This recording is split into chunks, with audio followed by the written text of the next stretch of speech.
sa paanan ng Mount Apo, Sa munisipyo ng Makilala, Sa lalawigan ng North Cotabato, matatagpuan ang isang munting paraiso.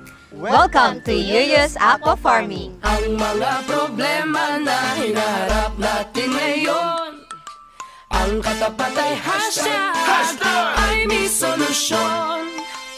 Ang ugat ng problema ay bigyan ng solusyon.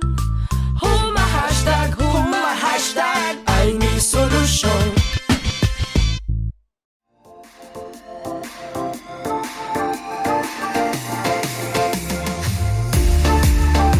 My name is Rachelina Kita Alabado and yung kasama kong lalaki is Eric S. Poyos. Then yung kapatid niyang babae si Aurea S. Poyos po. Kami po yung may-ari ng enterprise ng Yuyos Aqua Farming po. Actually, yung Yuyos Aqua Farming is, tawag kasi sa kanyang father is Yuyo, which is siya ang may-ari ng lupang ito.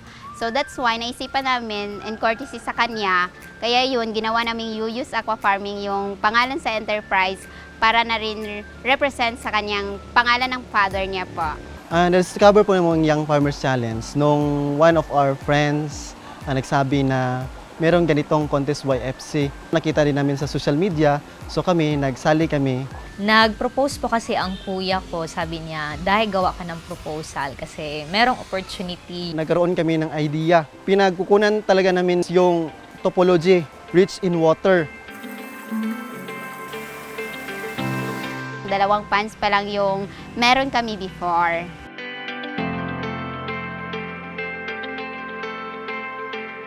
Magandang gawan kasi hindi siya common sa lahat. Maraming taong naghahanap ng mga isda kasi nasa bukid kami.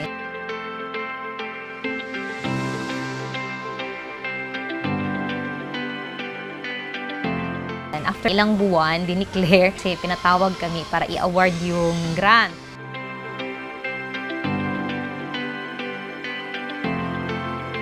Ang ginawa namin sa prize, ginawa namin project na yung 150,000 kasi tatlo po kami. We properly impose po yung kung ano yung nasa business model canvas po namin.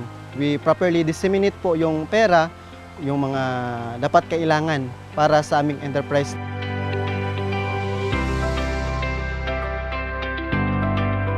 Ang enterprise namin more on, nung una is production of tilapia fingerlings, and then nag-engage din kami sa mga ornamental fish like koi, gapi, and then molly, and other plants like azolla, water lily. So, naging-enjoy namin yung business namin. Siwala lang kami sa isang fish pond tapos nag-increase kami kasi nakita namin na mas malaki ang oportunidad lalo na pag i-engage namin yung sarili namin sa fingerlings kasi it will only take a short period of time.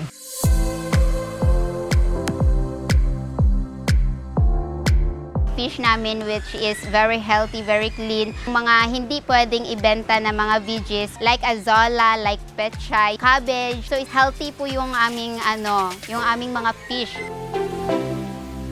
Nature spring po talaga. Yung structure, ang nag-isip po nito is kami-kami lang din po. Mahilig po kasi kami sa bulaklak. Hatian po namin ng works before is, up to now is yung si Eric po, siya yung nagagawa siya yung operation manager naman, siya yung dito sa mga technical po, sa mga nag-aalaga. Then, si Aurea naman po, siya po yung in terms of cashiering namin, and then ako po yung in terms sa bookkeeping.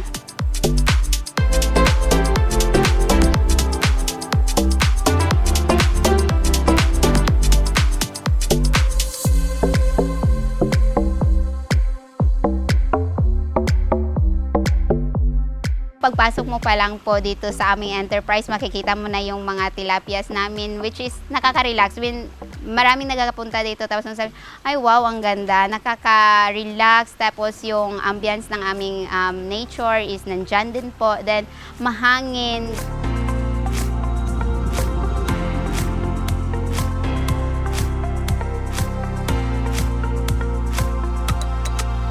I-open po namin yung place namin sa Lakbay Aral sa MIST. Kami po yung isang enterprise para maging venue kung paano mag-alaga ng isda. Aside po doon sa Lakbay Aral, meron ding pumupunta dito kagaya ng mga non-government agencies kasi gusto nilang magbigay ng mga kanang mga training para sa kanilang mga out of school youth.